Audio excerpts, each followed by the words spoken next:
Hello and welcome back to another episode of the Imperfectly Empowered podcast. I'm your host, Ahna Fulmer. Today we have Naketa Thigpen on the show. Nakeeta is the founder and CEO of globally renowned Thig Balance and Relationship Institute, a counseling service passionate about helping power couples and individuals build stronger families to prevent relational and marital devastation that often comes with professional success. Here to share her expert advice on how to revitalize your marriage and your life with the same intensity that you bring to work. Welcome, relationship doctor Naketa Thigpen. Hi, Nakeeta. So lovely to finally meet you. I can't even remember how many times. I'm pretty sure I canceled on you several times. It's okay. Oh my goodness. I think too, it was when we were introduced, it was like very close to our self-lovecation, which is our 6-week micro sabbatical. Yes. So I think that was part of it too. Yes. Yeah. And I'm actually so glad it was literally on my notes to talk about because I remember getting that email and it was like the coolest thing. I love that you guys do that. Oh, thank you. Whether we're entrepreneurs or not, we all need to take these micro sabbaticals. I love it. We're going to talk about that. There's so many cool things that you do. Thank you. I'm thrilled to talk about. I love pressing rewind a little bit and talking about how you even got to where you are today. You have this amazing, I call it a counseling program. I'm sure there's better terminology for it, but it's so cool what you do. And it's so niche down. And what I loved about the institute that you run is the way that you describe power couples on your webpage. I'm reading it and I'm like, oh my gosh, this is my husband and me. It's like it resonated. And, it's this weird sense of, so my husband and I, to help set the narrative for this entire conversation, we're in marriage counseling right now. Yeah. We 8 months ago, we have a lot going on in our lives, like a lot of people. And we looked at each other and we were like, how do we get out of this coworker state? Yeah. Right? Like we're not lovers right now, we're coworkers. And if we don't invest now, how do we get out of it? Like we can't assume it's just going to happen. And so we started that journey and it's been hard. It's still hard, but it's good. Like anything. It's work. It is work. And we don't talk about that enough. Listen. And yes, girl. Yeah. Like it's so many. And to your point, like most of my work is with complete discretion and anonymity because it's hard, not only for people to talk about it with other people, but even within their own coupling, regardless of what their relationship looks like. So oftentimes, even though I work with people, I cheekily say like from the bedroom to the boardroom, because the intimacy that happens there and all the passion also sparks your creativity and allows you to not have the brain fog and show up powerfully at work and all the different things. But often it's just such a sensitive topic. So we keep so much of it to the chest, and there's all this inner circle work that's done, which is like a plus minus when you have a business, right? Because I'm like, I'm not going to work with you and say, now let's record it and then I'm going to put this in a vault for the upcoming people to see your pain, your joy, your secrets, your IP when you're talking about how it's impacting your business.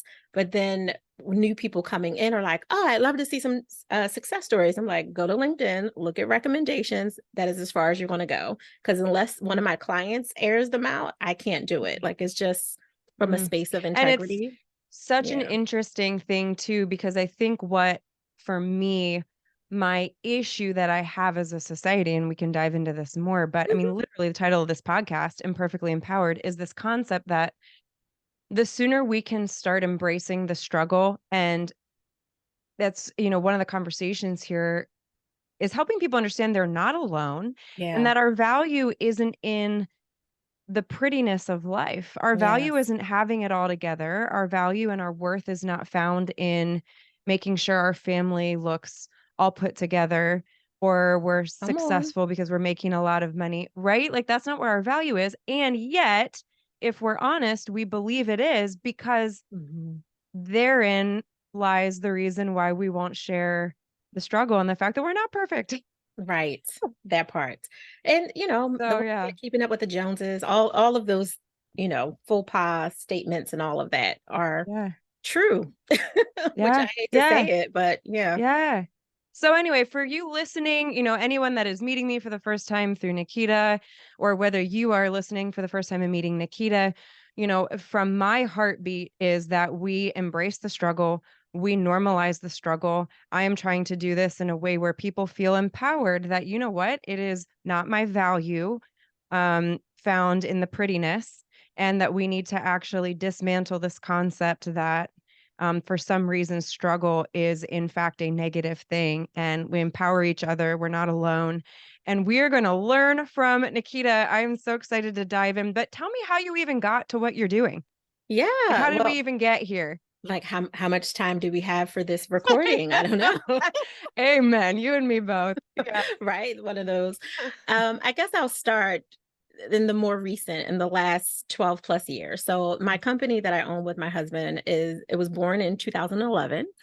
And when we first started, I was coming out of my other primary hat. So my foundation is I'm a licensed clinical social worker and trauma specialist by foundation for 20 plus years before I became an entrepreneur.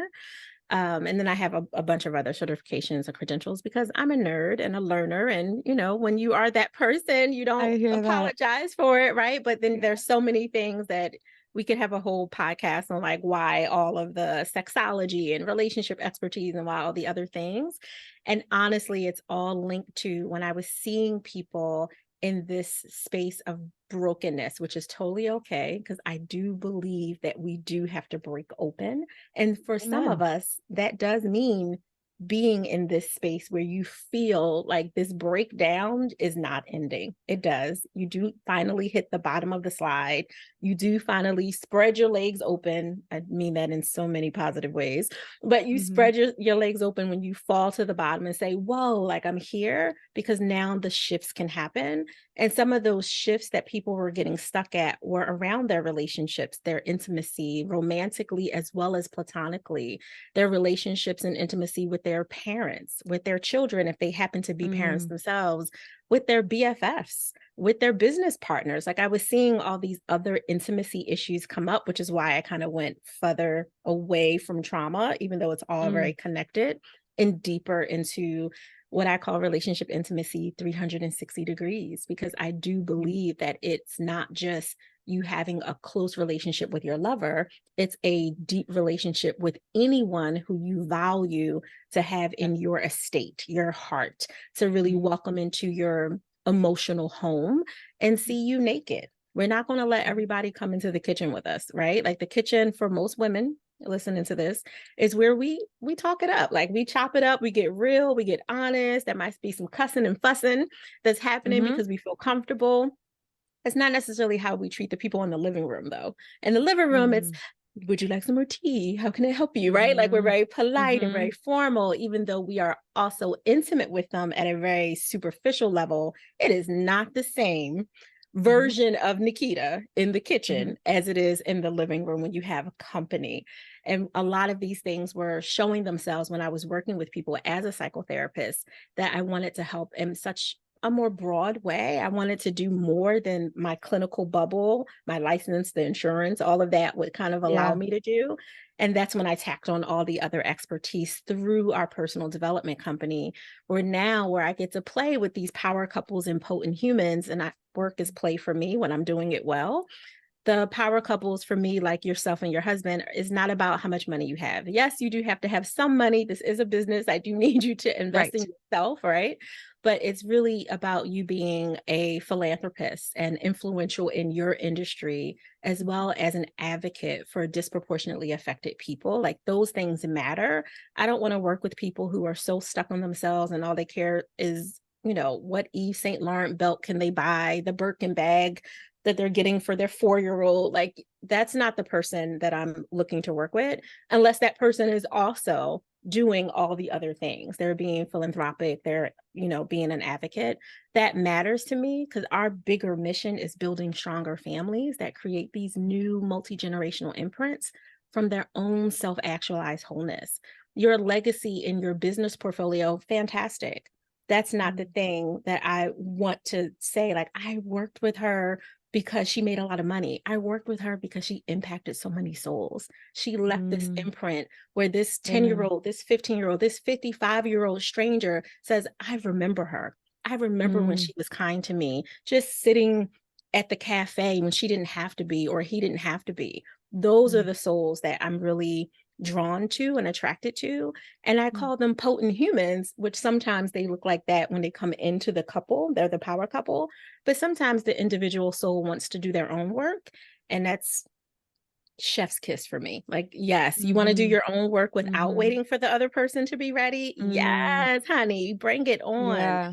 Yeah. And sometimes their work and the ripple from their life and all the great things they're doing, recognizing their own patterns, being self-aware, being in a space of self-realization, all those things usually lights up the other half, their soul's half, their forever lover, to say, what are you doing? How long you been doing it? I need to come in and do it too. And that's typically how the power couples come in. It's such an interesting concept.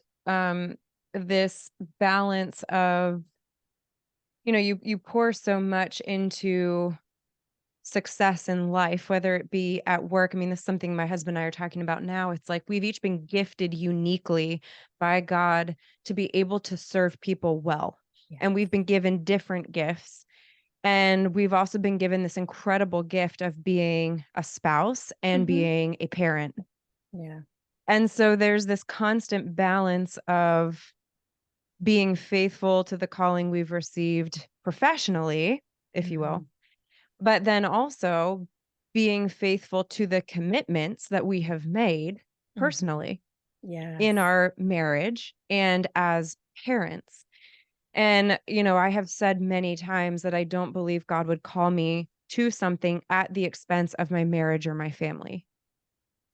But Agreed. it does mean that I'm human and the struggle is very real. And like this program I'm rolling out in January, I firmly believe it's going to be successful and it's going to take a lot from me. And I'm going to do a lot of things not well because I'm human, and it's like I own that. I embrace that. I've already, been there, done that, and had to pull back on things and let go of things because my marriage was like, nope, this needs more of me right now.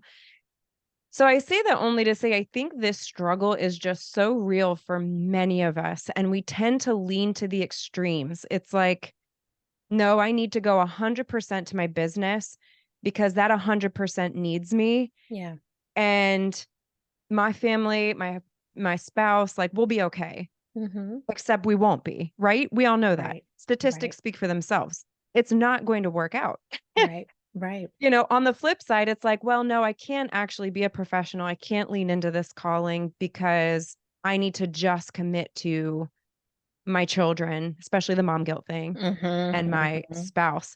So I'm setting that up to, I guess, say like what, because I think this is a very real struggle for many of us. Yeah. What would you say to that person who is sitting here right now, feeling that and nodding to themselves in their car, wherever they're listening and thinking like, oh, yeah, that's me.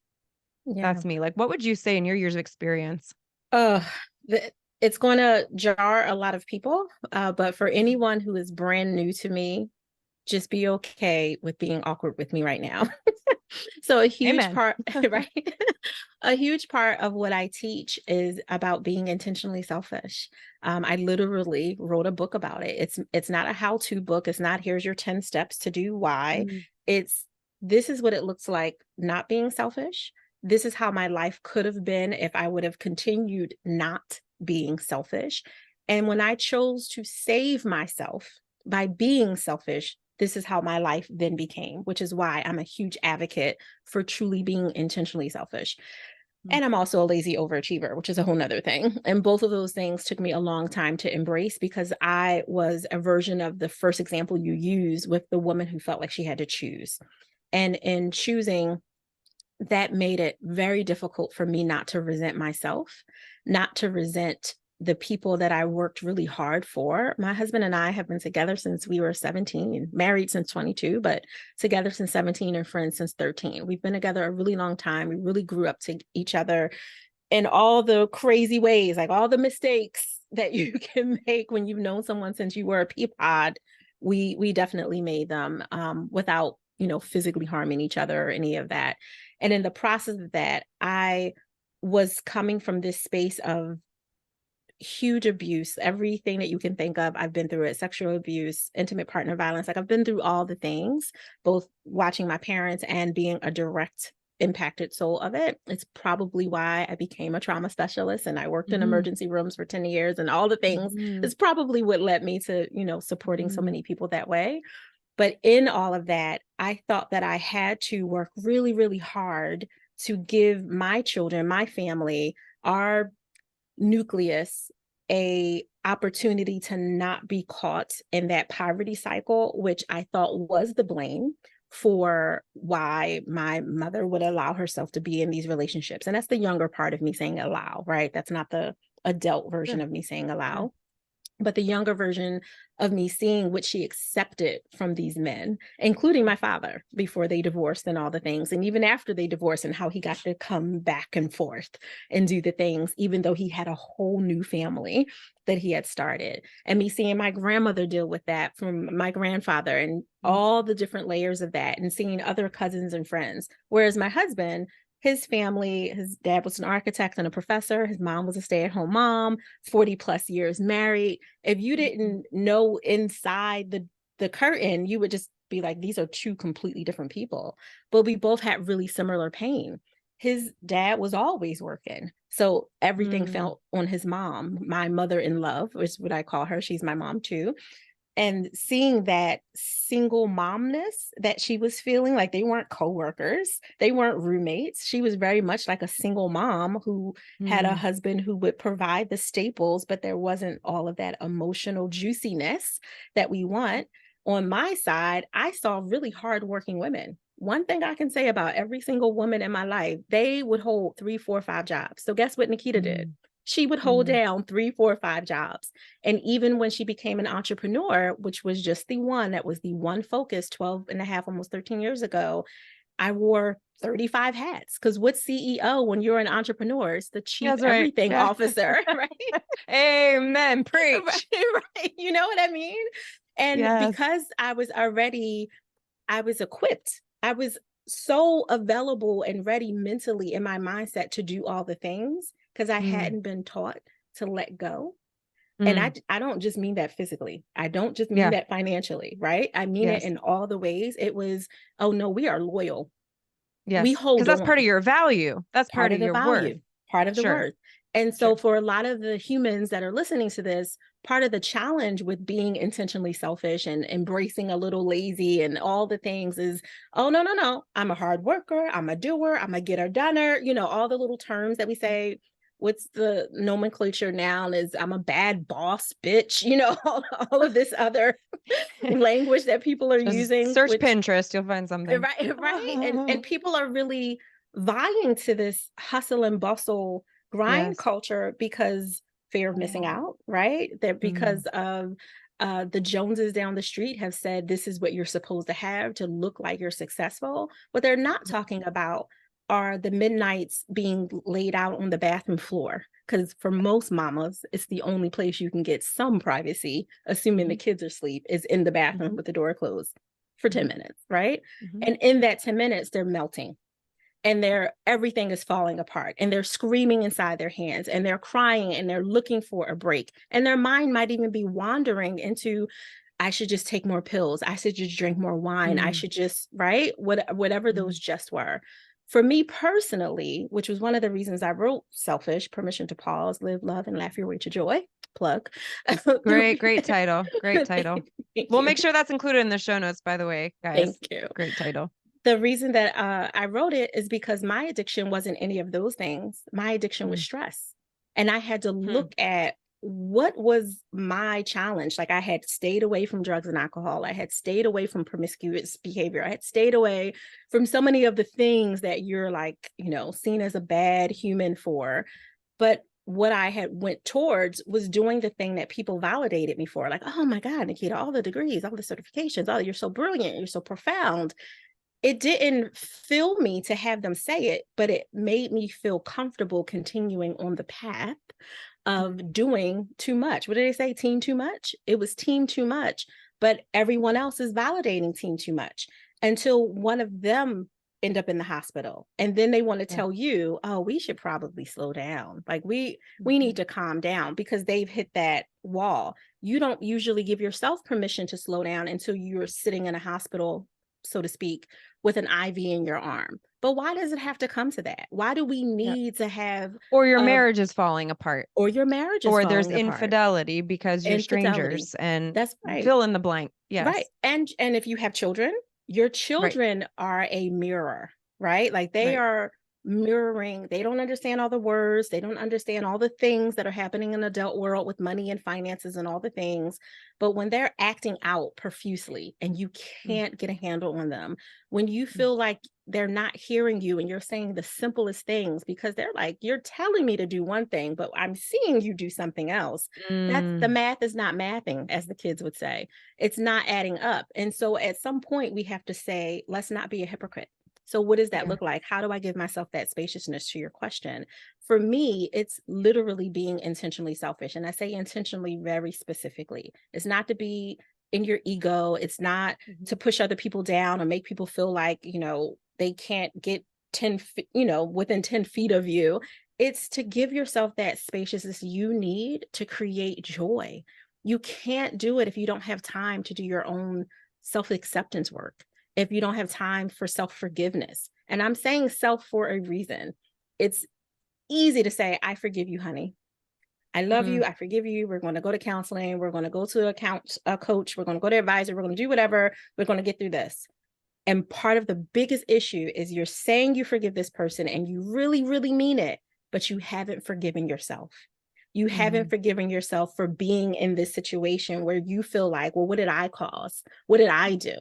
And there might be a part that you played in some of it, right? Like maybe not necessarily calling him all kinds of names on a regular basis, mhm, or maybe mhm, not making him mhm, feel like he can't be heard or seen or appreciated. Like, yes, mm, there's some components, but does that mean that you caused his behavior? Nope, it doesn't. But you're blaming mhm. yourself, which is part of why counseling for some people isn't enough. Counseling is really, really important. And I believe every therapist should have a therapist. So I am a huge person Mm, who stands on that hill.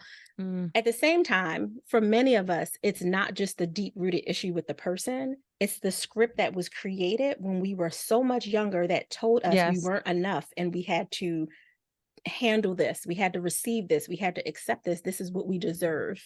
There's Yeah. so many other layers that come into that, and that's a deeper part of the root to thread work that I do, not Mhm. in it as a counselor, but as a balance and relationship advisor, using Yeah. those tools to help people see what's the thing that's really keeping you at this point. Because Yeah. technically you're doing all the things, you're growing, you have the portfolio, your business is good, you're making money. Like technically, on paper, in front of the curtain, it looks well. Yes. But I keep seeing you on the floor. I keep Mhm, seeing the bathroom floor version of you. What's mhm, happening here? What's the disconnect? And that's where a lot of the work is needed. And often it's to help them with the mindset of it's okay to be intentionally mhm, selfish, for you to do what you need to do to refuel and to recharge and to honestly to be able to relax your nervous system so you can get a handle mhm, on yourself mhm. again and Right. not constantly be in this toxic relationship deja vu cycle with yourself. Right.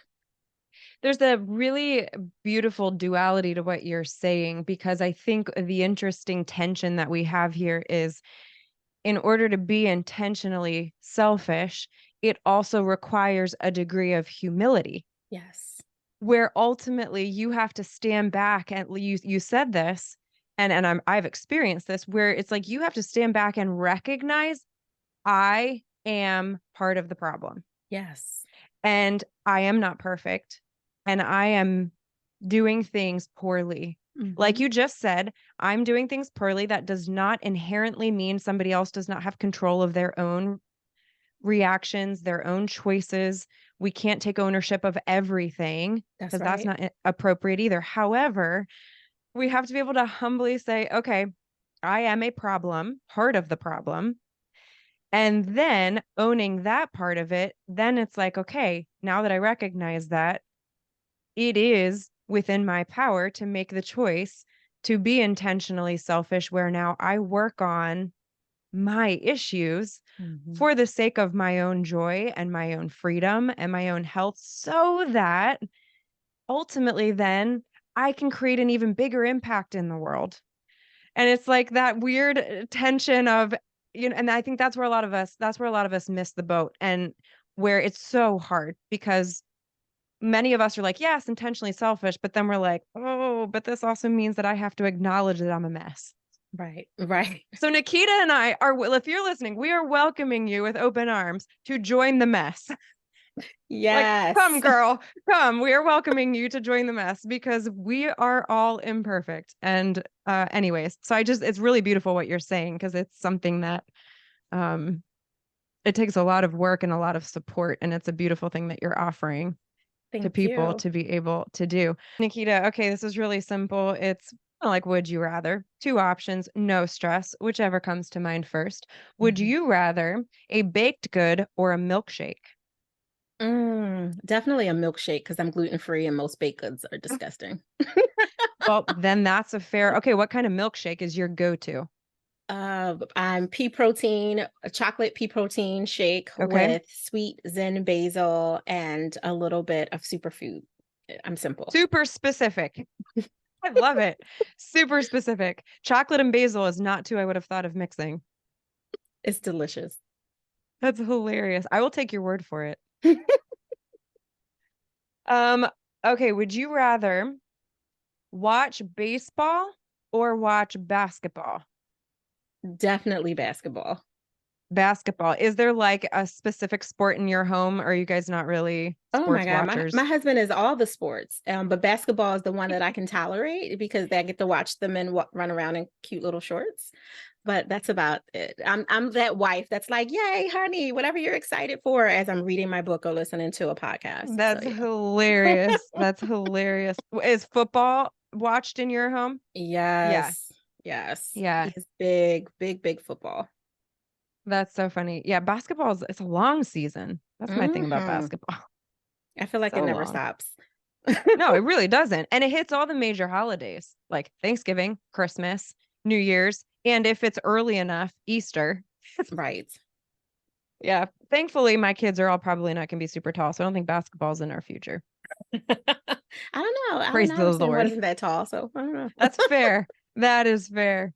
He also had a vertical like as big as he was. Would you rather go shoe shopping or clothing shopping? Oh, that's a good one because I am honestly not a shopper at all. I will Oh, say, okay. I'll say Yay, we shoes were because meant to be shoes are friends. I'm easier, with you there. right? Like it's just not my, I like Yeah. nice things, but I don't necessarily want to spend 8 hours looking for them. Amen. You Yeah. know? Yeah. Yeah. So you I'll say said shoes shoes. if you had to do one of the two. Yeah. Yeah. I am a shoe lover for sure. That's Mhm. like my one fashion weakness, if you will. But I'm with you. I'm like Amazon, click, That try them all part. on at home, send them back. I am Yes. not, I'm not a shopper either. Um, would you rather garden or cook? Oh, so the 2023 version of Nakeeta wants to say garden because I'm like a plant auntie. Like I'm trying to become a plant mom. Mm. Yep, yep, yep, I'm trying. Cooking is yep. an easier default because my husband used to do all the cooking till about 10 years ago. Mm. And I'm really trying, Anna. I'm trying to like it. I'm trying to like it. I hear that. I'm I can trying. like keeping my three children alive is, I mean, plants, it's like, forget it. You know what I mean? Like, just three children are fed. Great. That's why I don't have Yes. animals either. I'm like, I don't need a dog. I have three children. Oh, no, and Uh, and they are like very much like children. So yes. yes. I mean, even plants, like the amount of care to keep some of these plants alive. I'm like, girl, I don't have time for that. Right? Like, It's a whole thing. I use an app. I'm like, I'm so oh, serious. that's An crazy. app that That's so reminds funny. me water, mist, fertilize, and then I click it. And if I'm Okay, wait, what traveling, app? What it's app? What's it plantain. called? Plantain. It's Plant?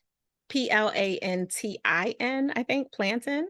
And it like you just Fascinating. take a picture of your plant. It tells you what kind it is, and it tells Ah, you what how much light, it tells you all the things, and then oh, you can set it that's up and it'll remind you. valuable knowledge. Because Mhm, so we're building a home right now mhm. that we should be in by next summer. And I have dreams.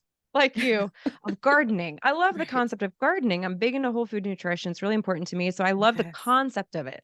Yeah, The I'm with you. execution of it is a whole nother, but that is gold. So you guys, Plantin, Plantin. Hmm. We'll see if we can find the link, see if my editor can find it and drop it in the notes. But that's fantastic. It's cool. I will be using It's that really one. cool. And it'll tell you can scan if your plant looks a little sick and it'll tell you what's wrong with it. It's a pretty cool app. That's amazing. I wish they had one of those for my kids. Right. Scan my child. Here's when to water it. Here's when to. And for different parts of the business, scan this. What's going on here? Amen. That's right. Yes. Just tell me what to do. We just created Um, somebody's $1 billion app. They were going to Me listen and to this and take Nakeeta. it. That's Yes. right. Just remember us for the royalties. We'll take some of that. That's Yeah. right. There's so many things that we could dive into with your expertise, but a couple of things, and you can feel free to dive into areas that are more applicable. But I would love to talk about a couple things that you mention on your website, and if making it applicable to women like myself, like we've identified, but also just relationships. Nakeeta said Mhm. this too. My husband and I are both, we're high achievers. This is something we talk about a lot, is a lot of times in an entrepreneurial relationship, one of the two is the more like bold, go-getter, achiever. The other one's more like the silent servant. And it's beautiful. And I love when I see couples that are like that. My husband and I are not like that. We're Mhm. both high achievers. We both have two master's degrees. We have both, with a great team, like built programs from the ground up. Um, and so we often look at each other and we're like, we overwhelm each other, right? Because Yeah. we're both like, go, go, go. We also support each other really well because there's a mutual understanding Mhm. and an excitement for each other's accomplishments and success. So there's um, interesting like give and take there. So speaking to either the couple who is similar to that or is just simply, like you said, busy, Yeah.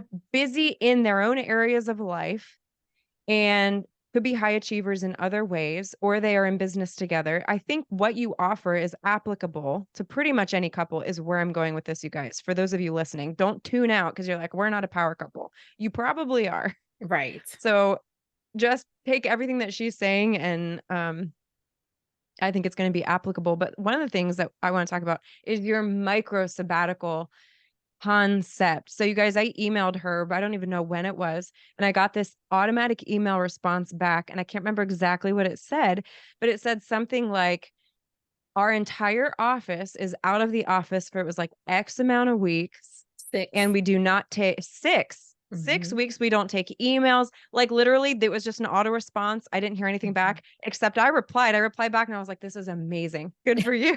I was like, this is so cool. So tell me about this concept of leveraging micro sabbaticals. You specifically say leverage Mhm. micro sabbaticals to work less and trust more. Yes. Love that. Talk to me Yeah. about that. And I actually refined it even more to trust your inner brilliance more, because that's Mm. usually what comes up. Like, how do I know? When do I know? And often the answer is right there. It's just Mm. under so much confusion and frustration. I call it calcified chaos. It's like cemented over your truth. That's right there. You just got to chisel at it. So micro sabbatical started for us close to 11 years ago. It really legit is like 10 years ago. But the first summer I tried it, it didn't go well because I didn't realize how much of the doer, go, go, go that I was still struggling with. So I took off about 4 weeks. We didn't have a big team at the time.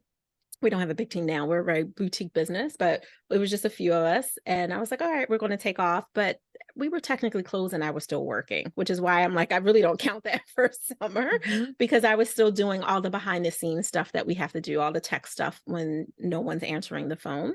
And this was pre COVID. And then I got really serious about it because I wanted to be a reflection. We are a balance and relationship management institute, Right. and I really wanted to reflect that in every way. And I was like, well, not everyone has to take off 2, 4, or 6 weeks at a time. That's actually only one of our micro sabbaticals. We do a couple through the year, but the summer is like the juicy meat one, selfishly, because my birthday and anniversary is in the middle of the summer. So Get Why it, not? girl. I support Why not? that. So a lot of what I teach for the potent humans, which are the women founders and entrepreneurs and execs, they're typically the ones that are like, I need to do more of this.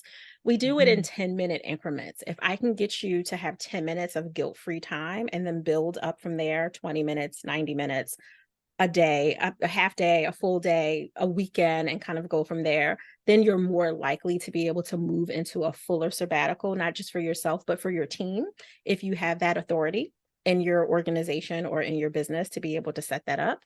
And there's all kinds of logistics that go to it when you're paying consultants and outsourced personnel versus in-house people, of course.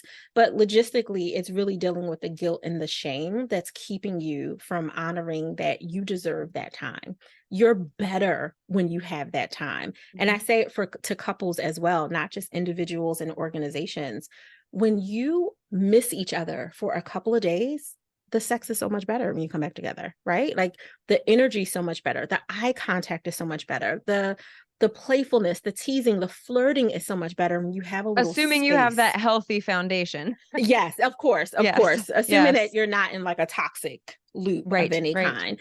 But when you have it, it really, really can be better. Now, if you are in that, obviously we got some work to do. We got to get Sure. you Right. safe with Right. each other, get you trusting each other Mm-hmm. again, which means Mm-hmm. reminding you that you have to trust your intuition first, which actually sounds more simpler than it is. Like it technically is simple, but not easy for people to really trust Mm-hmm. themselves because there's so much noise. In the 2020s, we have social media telling you that Yes. you should look like this, you should dress like this, you should be like this, you should be flaunting or flossing like that. And that's not the reality for everybody's want to, which for me is a part of my definition, my formula for balance is admit the truth of what you want more than anything, not just what you need, but what you want over the boundaries that you're willing to create to achieve that truth as reality. So if I can get you to admit what you really want, hey, I actually don't want a business with 100 employees. I actually Mm. don't want to have my kids in 18 different activities because all of my neighbors say that that's what you're supposed to do so they can get into these colleges, but they're 5, guys. They're 5 years old right Mm-hmm. now. Amen. We don't need to do that unless that's your want to. And is it truly your want to, or did your mom plant a seed that you'll be Mm. less than, or you're not considered as successful without this Mm. degree or this background, or your kids going to this boarding school, right? Like Yes. looking at what I call expired expectations is a huge part of the work that I Mm. do, because it's not just the expectations of those other peripheral people Mm-hmm. who love Mm-hmm. you, who matter to you, but it's Mm-hmm. also those expectations that you had of yourself that expired Mm-hmm. because they don't serve you Mm. anymore. 20-plus-year-old Nakeeta had a very different version of what her life was going to be than 40-plus-year-old Nakeeta. And if I would still hold myself to the want tos of 20-plus-year-old Nakeeta, I would feel like a failure because there's Yeah. so many things that were on that checkbox list that I don't even think about, let alone care about. Mm-hmm. But if that's where you're holding yourself, then you're literally stifling your dreams and suffocating because of expectations that no longer support, serve, or allow you to thrive.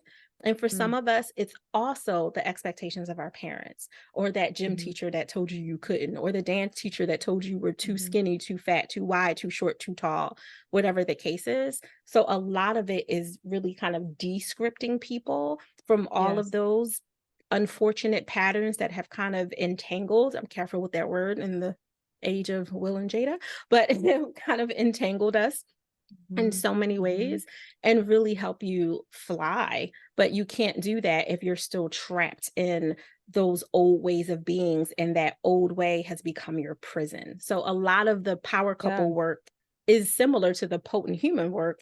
It's just we're Absolutely. also dealing with the dual dynamic. Well, and I love the what you said about expired expectations.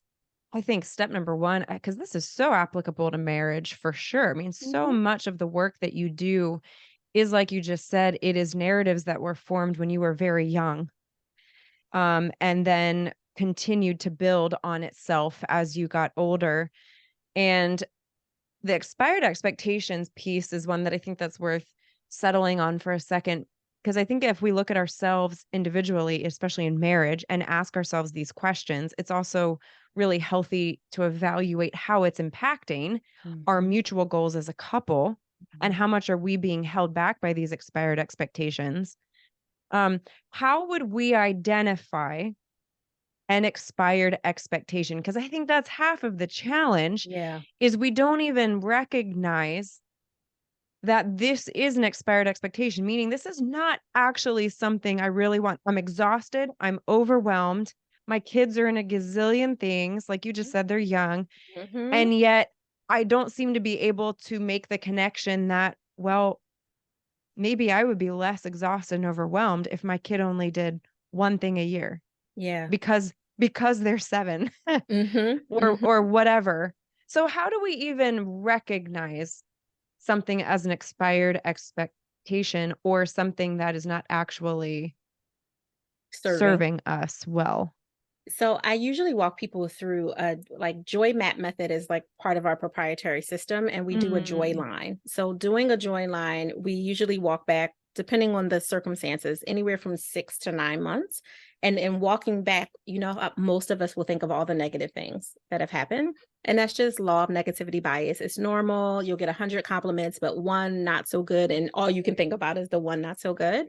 So I do a little reversal of that with the joy map line, and we're literally mapping out all of the things that lit you up over that, let's say 6 months, if we're just going in that period.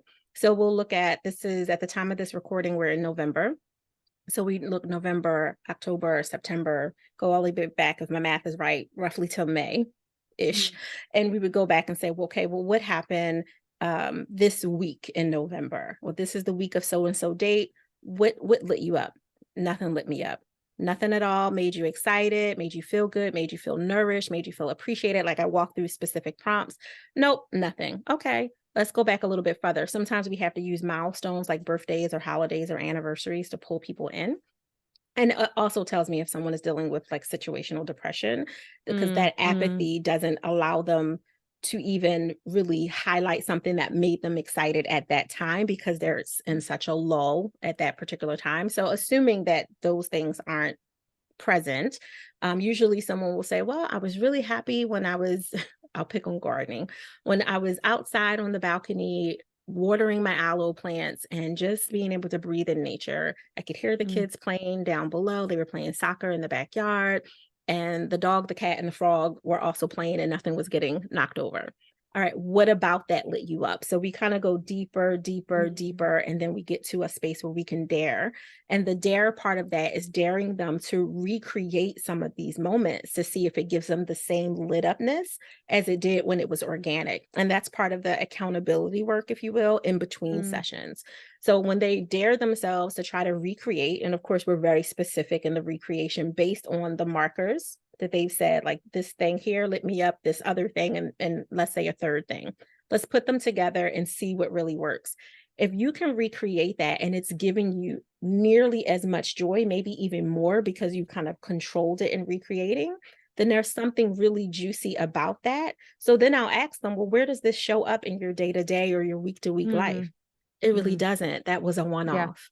I don't yeah. really get a chance to do it unless, it's my birthday and my husband takes the kids away for a few hours. Like I only get it once a year. Well, how would it feel? Just sit with me. I want you to embody it. How would it feel to have this happen every Monday? The same experience, the same, oh my God, there's no way. Don't think about the impossibilities, Mm, infinite possibilities. So we walk them through the whole thing. And a lot of it really is bringing you back into this immersive experience of your own joy. Nothing Nakeeta is doing. I'm just helping you re-immerse in that and kind mhm, of embody it in all of your five senses. So I do walk them through, like, you got to touch, taste, smell, all of mm, the mhm, experience mhm, to, in a guided imagery way, kind of get that neurobiology working to mhm, really bring you into the experience if I did my job right. And having you have that, now if you can see that more often, what's keeping you from being able to do that? Well, Nakeeta, I got 25 reports a week. I got an audit this mhm, week. I have right, like all the things. Some are mhm, very time specific and temporary. Some things are rote and ongoing that we're holding on, like that example I used at the start of our session when I talked about being used to 5 hats that I became the CEO for real in my business, and I mhm, was wearing all 35 like it was normal. and not understanding that it doesn't have to be that way. So adrenal fatigue, cortisol levels, all of those things are impacted because you are team too much. So what happens if you remove some of those things, delegate, defer, delete in some situations, because some things we're holding on because we're so used to doing them, we think we have to. Yep. But the metrics are actually saying, why are you doing this? Yes, and if they don't have metrics in place, we talk about that as well. If they happen to be a business owner, so kind of bringing them into that and then tearing it apart to see how we can make more room for it. That's often how people will see that some of the things they thought they had to do, they don't really need to do. For some other people, I have to be way more brute force and say, it's 12 p.m. Eastern Standard Time. You are not going to be on this earth in 12 more hours. What's coming off your plate? And I have to really take them into a much, I hate to say darker place, but that really is like they have to be forced into that space, because otherwise they'll get into analysis paralysis with the longer way that I was just talking about. Right. And usually when I tell people they got 12 hours, nope, you don't got time to send an email. You don't have time for second testing. You don't have time for anything else. What is no longer on your plate? That's when people get really honest. Well, I want to spend time with my lover. I want to tell my mother how I really feel, and I want to forgive her for real versus me just saying it and over Thanksgiving dinner or whatever. And when we come into that place, that's often how they can look at those other kind of shards that are tearing out of their life and tearing through their soul that have been there, and they just thought it was normal part of the pain. Yeah, you said something that I think is so applicable. And, I want to encourage you listening. Maybe you don't even work outside of the home. Give me a minute here because I'm going to help you see how everything that she is saying, whether you're a stay-at-home mom or you are like a high executive, what she's saying is so applicable to all of us as humans. And you said something like, what keeps us from taking that step? You asked that question, like we have to ask ourselves, what is keeping us from taking away some of those things that we think we have to do? And, I'll throw out in my own life, I think something that I've really had to come to is this concept of so much of what I hustle to do is because I'm not satisfied with enough. And there's this constant pursuit for more. Yeah. And I mean, welcome to America, right? We are so blessed here. We are so blessed, but this is a very American mindset. And it is this concept of hustle, hustle, hustle with endless pursuit of enough. And we're rarely actually satisfied. And so I have had to, in my own life, be able to recognize that half of the battle is simply just saying, deep breath. I'm not going to do that thing. I'm not going to say yes to this, even though it might be good, but it might not be right, because I just need to, enough. This is enough. And I'm satisfied. And so I think that is half the battle for us, is we are constantly pursuing more, and we just need to be able to say yes to less and be satisfied and say enough in so many areas of our life. So, for the stay-at-home mom, where do you just need to say yes to less and be content with enough? Oh, I love that so much. I love how you worded it too. It's the other podcast. We have the Balance Bully podcast, but the Lazy Overachiever is the one that's coming up in the next few weeks.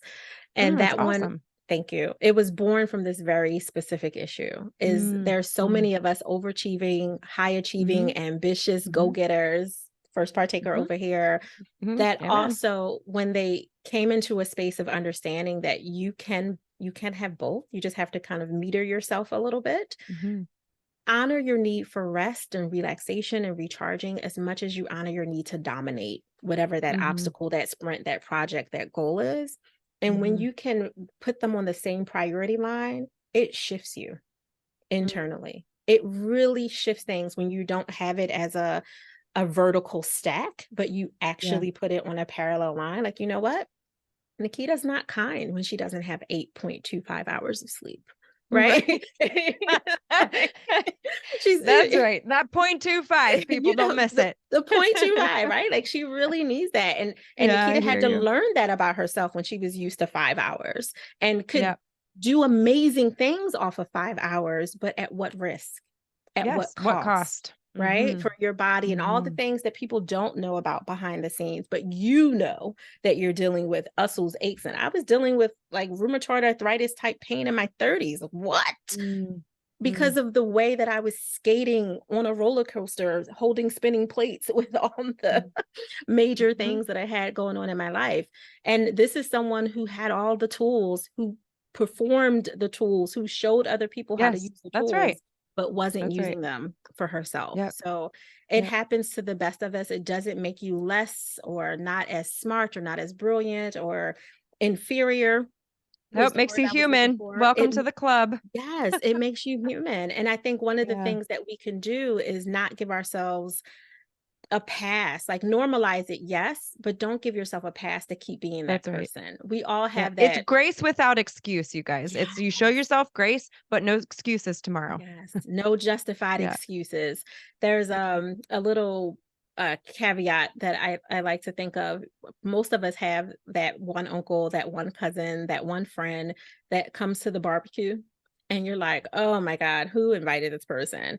And right, because they're coming with a certain energy, they're a certain personality. And there's another auntie or uncle or someone who's like, oh, that's just John.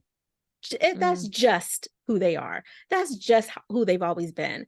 And the thing that comes up for me whenever I hear someone say, oh, that's just Nakeeta. Oh, that's just Tiffany. That's just, whoever. Like, why are they just that way? Is it because we keep saying it's okay? It's okay for them to just keep cussing and fussing in front of the kids. They can just keep being this way. It's because we've allowed it to happen. And we have to look at ourselves the same way. Like, why are you just tolerating the fact that you're not sleeping enough? You're not getting enough protein. You don't have 10 minutes to stretch. Like, what is happening in your life where it's not an exception once in a while, you really just don't have the time, but every day you don't have the time? You can't take care of this body so this body can take care of you. You can't take care of this mind, this marriage, these children, right? Like, we can go on and on and on. This new program or project you're working on, it's not going to write itself. It's not going to record itself. You have to make the time. And we do make time for things that we feel is not. People say things like, you make time for what you want. That's not always true. I think you make time for what you feel other people will say that was a good thing, that you will be validated for, out externally validated. That's the thing you're more likely to put higher up versus the thing that might actually mean more to you. If it means more to you to, I don't know, play in the garden, and I say that very loosely, but if it means more for you to do that, but it has nothing to do with your business, maybe that is your therapy. Maybe that's where you need to be for 10 minutes and let God talk to you. If you are a believer, let your downloads come in. If you understand the permission to slow down does speed you up. Like that, yes to less is very powerful, but you have to make room for it. You have to make room for it. Absolutely. Nakeeta, where can people find you? You offer just so much. I don't even need to say more than that. Just so much amazingness. What website can people go to find you? You do offer virtual. I saw virtual services as well. So where can people find you, follow you? Oh, thank you, Ahna. I'll say the easiest place where we update all the time is thigpro.com. That's our website, THIGPRO. I do have a Balance Bully for Ambitious Women in Business and a Few Brave Men podcast. So, so cute.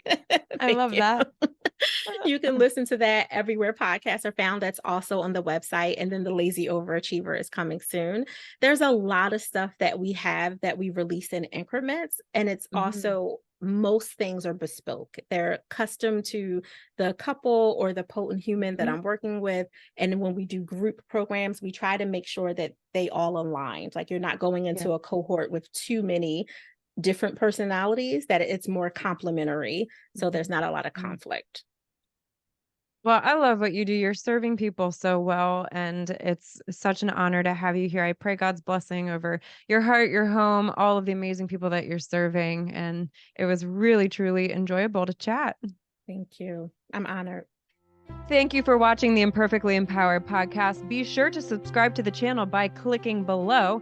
And if you missed our last video, then be sure to check it out right here. We'll see you next time on the podcast. Your story matters, and you are loved.